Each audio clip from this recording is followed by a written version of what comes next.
नमस्कार, मैं राजकुमारी सेन से आचार्य हिंदी सेठ मुरलीधर मान सिंह का राजकीय कन्या महाविद्यालय भीलवाड़ा। आज हम मलिक मोहम्मद जायसी के नागमती वियोग खंड के कुछ पदों का अध्ययन करेंगे कि जिसमें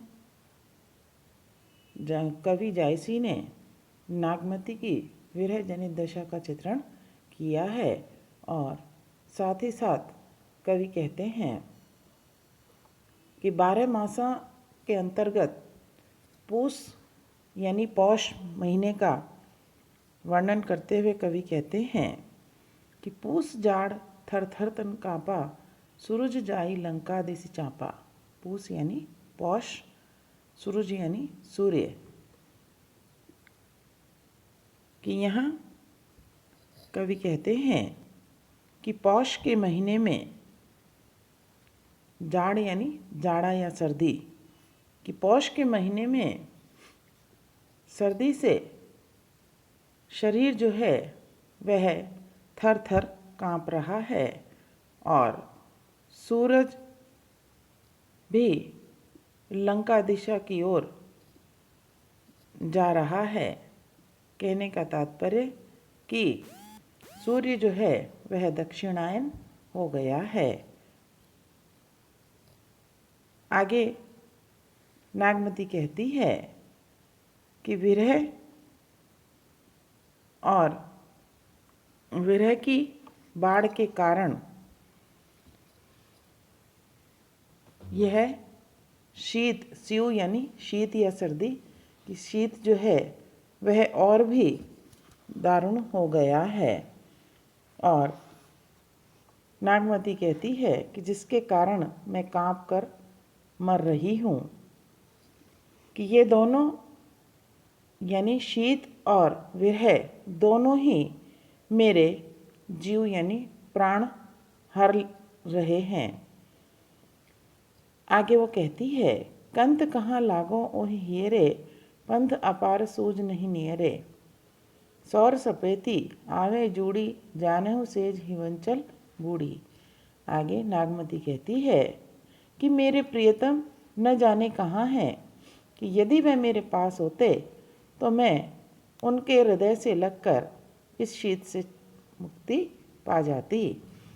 कि उन तक पहुँचने का मार्ग जो है वह अपार है और मुझे तो इस विरह के कारण निकट, नियर यानी पास या निकट की पास की वस्तु भी दिखाई नहीं पड़ती।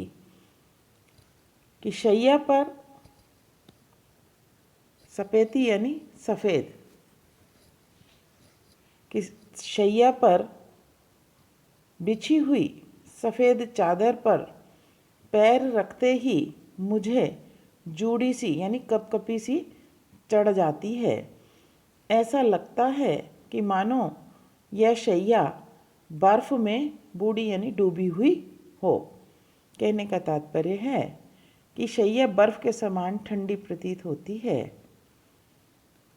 आगे कहती है कि चकई निसी बिछुरे दिन मिला, हों दिन राति बिरह कोकिला। रैनी अकेली साथ नहीं सखी, कैसे जिए बिछोई पखी। कि यहाँ आगे नागमती कहती है कि चकई यानी चकवी जो है वह अपने प्रियतम से रात में बिछुड़कर दिन में फिर से मिल जाती है। कि हे सखी और कि मैं कैसे जीऊँ, कि जब मेरी जोड़ी का पक्षी जो है वह बिछुड़ा हुआ है और कि इस शीतकाल में कि सखी भी साथ नहीं होती। तो आगे वो कहती है कि इस शीतकाल में यह विरह जो है मुझे सता रहा है। आगे कहती है कि विरह सचान भयउ तन जाड़ा, जियत खाइयों मुँह न छाड़ा। कि आगे नागमती कहती है कि यह शीत रूपी सचान यानी बाज, कि यह शीत रूपी बाज मुझे जीते जी ही खा रहा है। और लगता है कि यह मुझे मरने पर भी नहीं छोड़ेगा। कहने का तात्पर्य है कि बाज जो है वह जीवित पक्षी को झपट्टे मारकर घायल कर देता है और मर जाने पर भी उसे नहीं छोड़ता है। आगे कहती है कि रकत ढुरा मासु गरा हाड़ भये सब संख धनी सारस होई ररी मुई पीऊ समेट ही पंख। कि यहाँ आगे नागमती कहती है कि उसके शरीर से कि विरह जो है उसका विरह में उसका रक्त आंसू बनकर ढल गया है और मांस जो है शरीर का मांस जो है वो गल गया, गरा यानी गलना, कि गल गया है। हाड़ यानी हड्डियाँ, की हड्डियाँ सूखकर शंख हो गई है। आगे कहती है कि यह है कि सारस की जो जोड़ी है, यह सारस की जोड़ी की भांति यह बाला रहती हुई मर गई है कि हे प्रियतम अब तो आकर उसके पंख जो है वो समेट लो। कि यहाँ कवि ने सूर्य के दक्षिण की ओर जाना यानी दक्षिणायन का वर्णन किया है और दक्षिणायन होने के कारण शीत जो है अत्यधिक पड़ने लगता है और यही शीत विरह के साथ साथ नागमती को दुखी कर रहा है और इसी के कारण नागमती जो है वो कहती है कि विरह और शीत के कारण मैं मरी जा रही हूँ कि हे प्रियतम अब तो शीघ्र ही लौट आओ।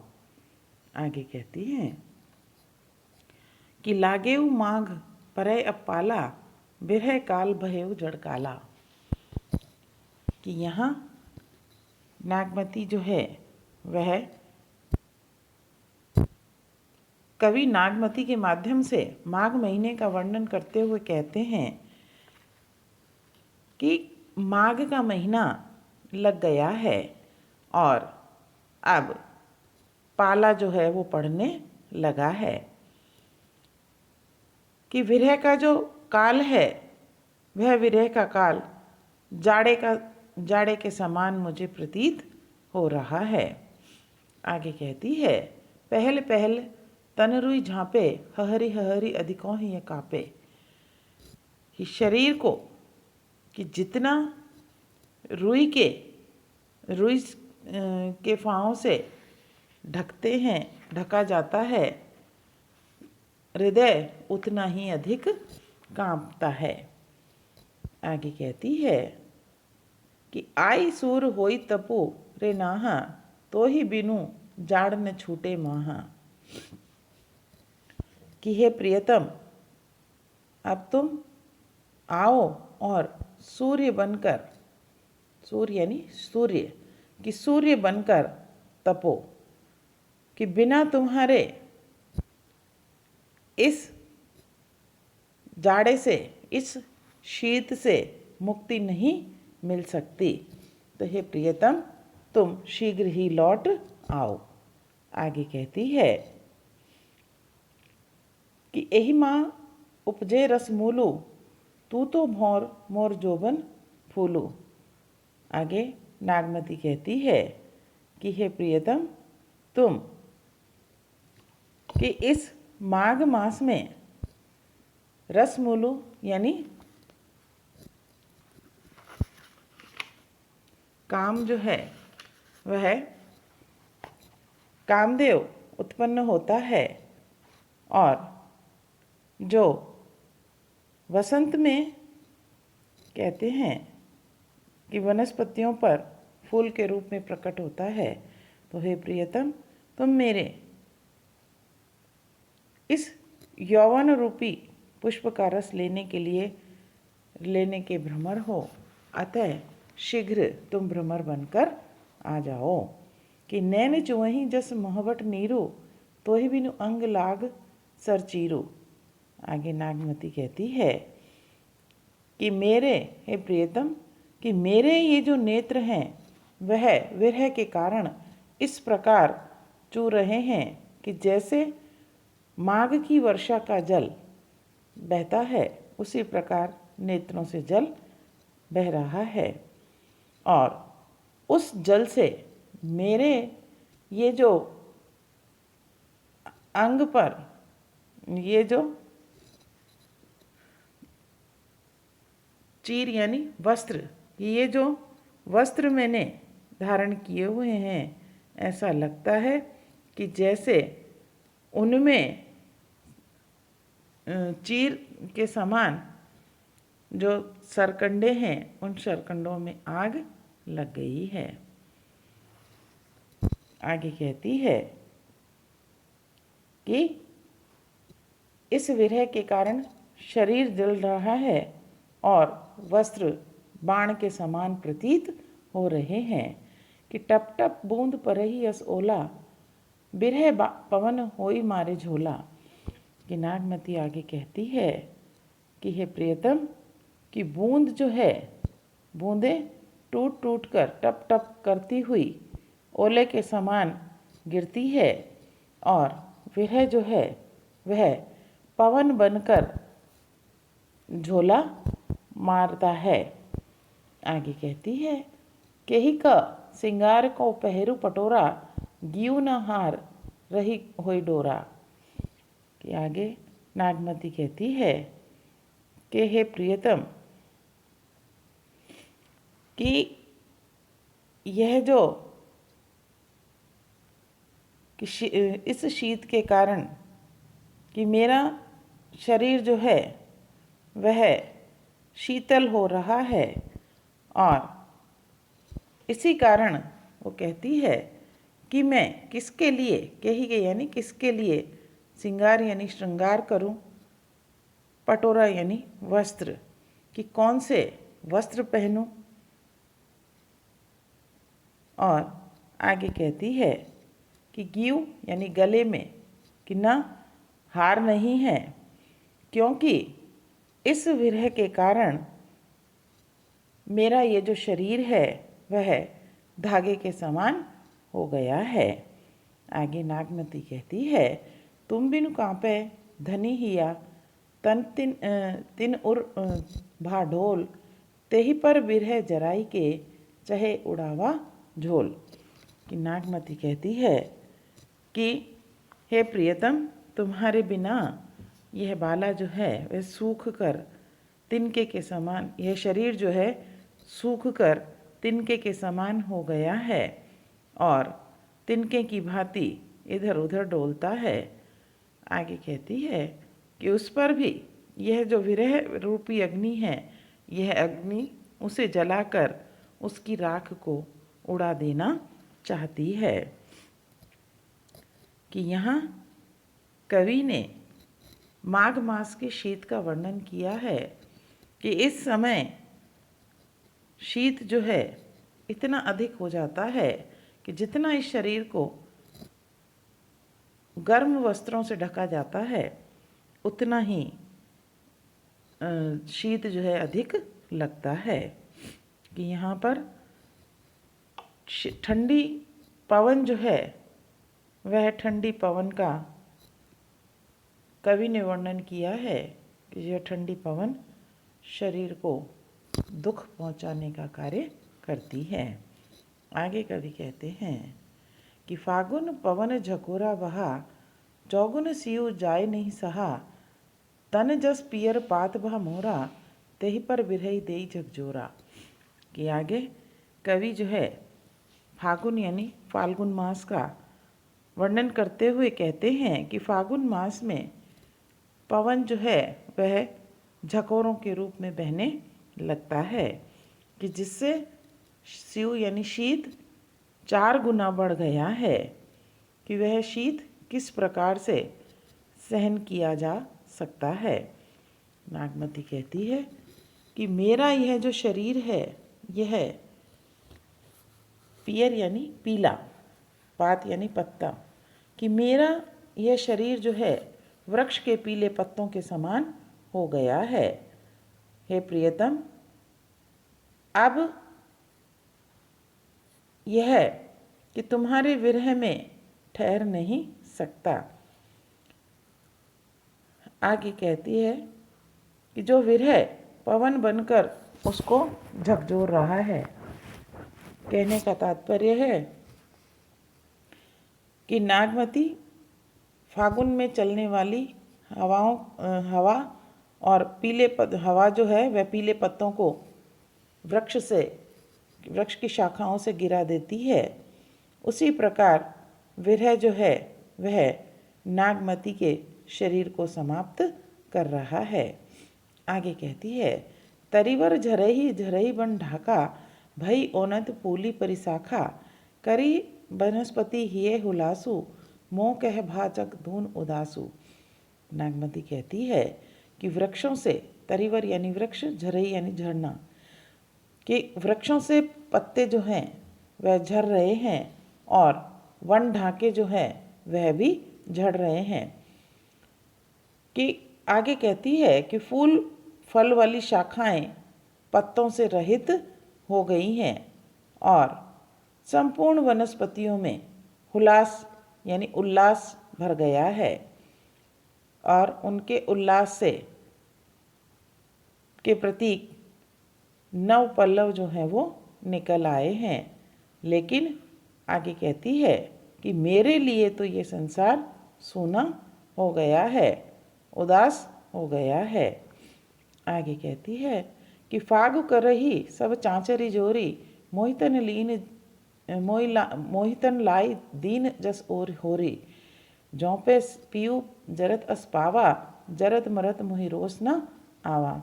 कि आगे नागमती कहती है कि सभी जो लोग हैं वह चांचर जोड़ करके फाग गा रहे हैं और मेरा जो हृदय है यह विरह अग्नि के कारण धूं धूं करके जल रहा है। आगे वो कहती है कि ऐसा लगता है कि मानो मेरे शरीर में होली जल रही हो। कि इस प्रकार मेरे प्रियतम को यदि मेरा जलना अच्छा लगता है तो मुझे जलकर मरने में कोई रोष नहीं है, कोई दुख नहीं है। कि रात दिवस बस यह पियो जोरे, यह जीव मोरे, लागो निहोर कंत अब तोरे। कि रात दिन मन में बस यही है बात रहती है कि हे प्रियतम, मैं तुम्हारे किस प्रकार काम आ सकूं। कि हे प्रियतम, कि वो कहती है कि मैं किस प्रकार से तुम्हारे हृदय से लग जाऊं। कि यह तन जारो छार के, कहो कि पवन उड़ाव, मकुते ही मारग उरी परे, कंत धरे जहाँ पाँव। कि आगे नागमती कहती है कि इस शरीर को जलाकर छार यानी राख कर दूं और पवन से कहूं कि वह मेरी इस भस्म को, मेरी इस राख को चारों ओर उड़ाकर बिखरा दे। कि संभवतया कि मेरी यह भस्म उस मार्ग पर जाकर गिरे जिस मार्ग पर मेरे प्रियतम ने पांव रखे थे। कि यहाँ मारवाणी नागमती की विरह जनित जो इच्छा है उसका यहाँ पर कवि ने वर्णन किया है। यहाँ उपमा रूपक अलंकार है। आज हमने आपको यह नागमती का वियोग खंड में नागमती के 12 मासों के अंतर्गत जो उसकी दशा है उसका वर्णन उसके बारे में पढ़ाया है। आप ये पढ़िए, समझिए और इस चैनल को लाइक और सब्सक्राइब अवश्य कीजिए। धन्यवाद।